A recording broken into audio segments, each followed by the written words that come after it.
Many of us know how hard it is to be away from family, but could you imagine missing the birth of a child or being absent as the little ones grow up? It's a reality for many members of our military, but one campaign aims to change that just in time for Father's Day. We'll learn more. And one Salisbury woman knows just what it's like being away from her husband who is deployed in Afghanistan. She'll share her touching story just 3.5 weeks before she's set to give birth to the couple's first child. He's called Fast Jack, but in 2004 he received a diagnosis that he feared would slow him down. World champion drag racer Jack Beckman joins us today to tell us more about non-Hodgkin's lymphoma. Summer is just about here. Get ready for some scorchers. A jump in a pool can be so refreshing. If you're thinking about having one installed, there are a few things to keep in mind. We'll run down the list. And if you have a pool party when nature calls, do you really want all of those guests trekking their wet feet through your house? You may want to consider a porta potty, and boy, have they come a long way. Wait till you see. And zipping along high in the trees is a lot of fun. Lisa knows firsthand. And you can find out too. We'll take you to the brand new high ropes course at Frontier Town in Worcester County. Delmarva Life starts right now. Good afternoon, everyone. I'm Lisa Bryant. And I'm Brian Spiros. Welcome to Delmarva Life from historic Studio D. And for the second day in a row, we want to start off by talking about weather. Weather, yes, very important. A big line of powerful storms are basically making their way across the United States. They're expected to impact us here on Delmarva and as far west as Iowa. Yeah. Now, apparently the storms are already out there. They're going to be impacting out west throughout the day today, and then tomorrow it appears like in the late afternoon or so we could see some significant weather here, some serious storms, hail, lightning, tree toppling winds, and basically forecasters are telling everyone to keep an eye out for this weather. Right. We're not trying to scare everyone. We're just trying to let you be aware that you need to be aware. And one way you can do that is with the WBOC weather team. They actually have a Facebook. It's called WBOC 16 Weather Facebook page. There it is right there. It is one place where you can find out what's going on in real time. If you like the page, then their feed will come onto your page. So that's nice. Exactly. And if you already like WBOC, you can go ahead and then like this page also, because all the weather stuff will be on there. And again, just stay tuned to the WBOC weather team. They're going to have all the forecasting, and it's good to give people a heads up. But also, with the winds and the rain, if you have patio furniture outside or anything you need to secure down, especially if this happens and you're not home or at work. So fair warning, keep an eye to the sky. Yeah, you might want to bring that patio furniture in tonight. A little closer, cover it up, take the umbrellas down, all that good stuff. Well, another way that officials are helping people out, at least in Wicomico County and really across Delmarva, they're urging residents to register for the Communicator Citizen Emergency Notification System. Now, Wicomico County just launched this. Once registered, you can be notified of important information in the event of impending or occurring emergency via your cell phone, such as if we were to get a tornado warning or anything like that. Now, if you would like to register, we have a link from our website, delmarvalife.com.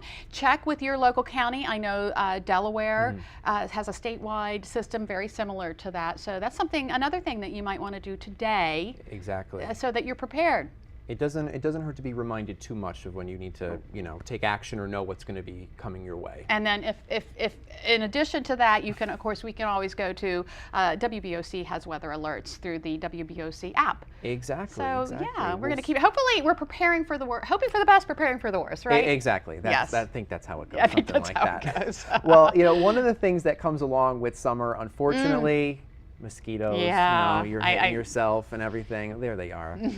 Well, due to some heavy rainfall over the last few weeks, there's plenty of surface water for mosquitoes to lay their eggs. Well, DENREC will be going through their normal routine of inspecting and treating large areas of mosquito-producing habitats. And some of those areas actually include coastal marshes, freshwater wetlands, and roadside ditches.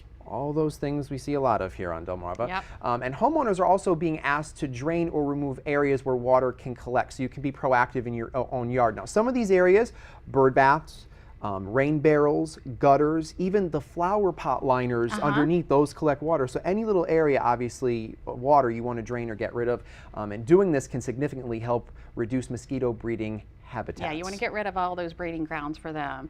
I feel like we started the show with a lot of things that, you know, maybe not so pleasant. Let's talk about something that's really great. We want to congratulate several local middle and high school students from across Delaware who are headed to the National Technology Student Association Conference in Orlando at the end of the month. Now, this is a really neat thing. More than 600 students and advisors participated in this conference, which they had in Delaware. They had more than 1,400 entries in the Delaware conference, and they will represent the first state because of their outstanding performance at a statewide conference. The students demonstrate their skills in hands-on, minds-on competition against nearly, get this, 5,000 other participants from throughout the United States and the world. Wow. Yeah. On a global scale. Yeah. The Technology Student Association's goal was to promote technology literacy, or technological literacy and leadership.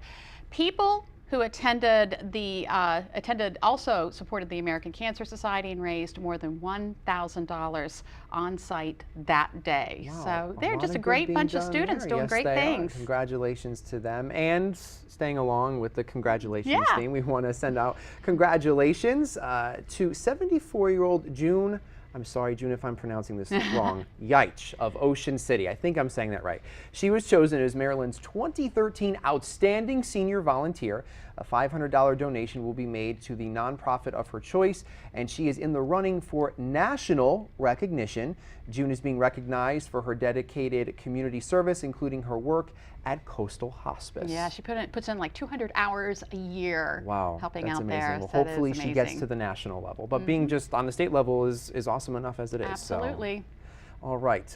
Well, moving along here to something I wasn't really around for, but I was. But I'm going to try to relate to this as much as I can.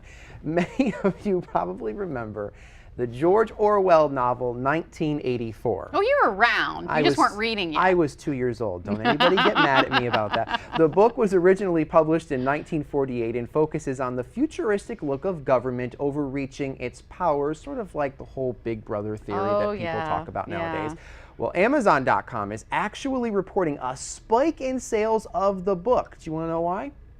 Why? Why? Well, I will tell you, Lisa. This, after the latest revelations about our government's massive surveillance program involving cell phones. Yeah. It sort of brought back this renewed interest. Now, I've never read the book, but everyone in the office this morning said that they knew about it, they had to read it. Well, yeah, I mean, that was the year I graduated from high school, dating myself there, and we had to read it for our senior year, and it was written in 1948, like you said, and it was he prophesizes what he thought was going to happen in 1984. Maybe he's off as far as the years go, but it seems like we're getting closer to what he predicted. Yeah. So when you read it, was it very scary to think about? It was sci-fi, and it was it made you think about, and I always think you have to start somewhere. When I see people getting upset over cameras and things like that, I think you got to start somewhere. So. Exactly. Yeah. So it's very interesting. So people are reading the book apparently. And by the way, the whistleblower behind it all, Edward Snowden, is nowhere to be found. Sources say he has left Hong Kong and is out of sight. So then again, if I blew the whistle on something, I would probably get out of sight too. National Security Administration, right? Yes, exactly.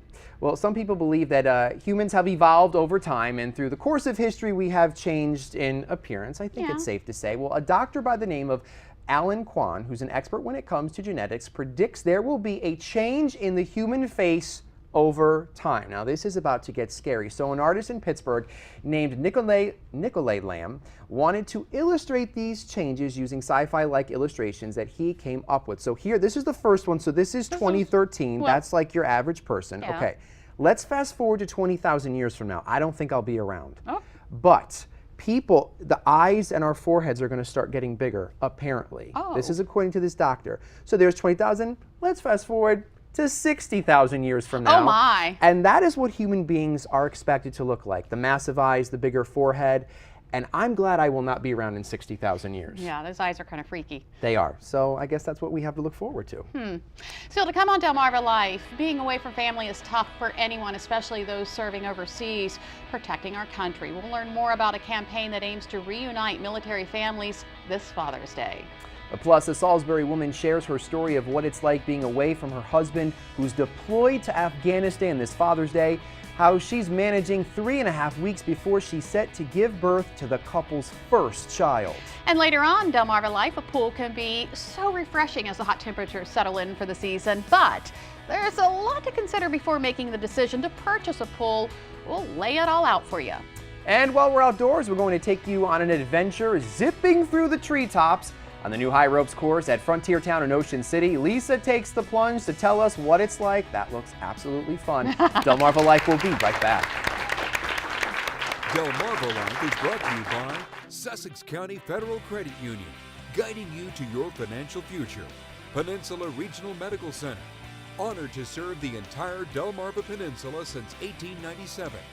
Your local York and Mitsubishi dealers, and State Farm Insurance. Like a good neighbor, State Farm is there.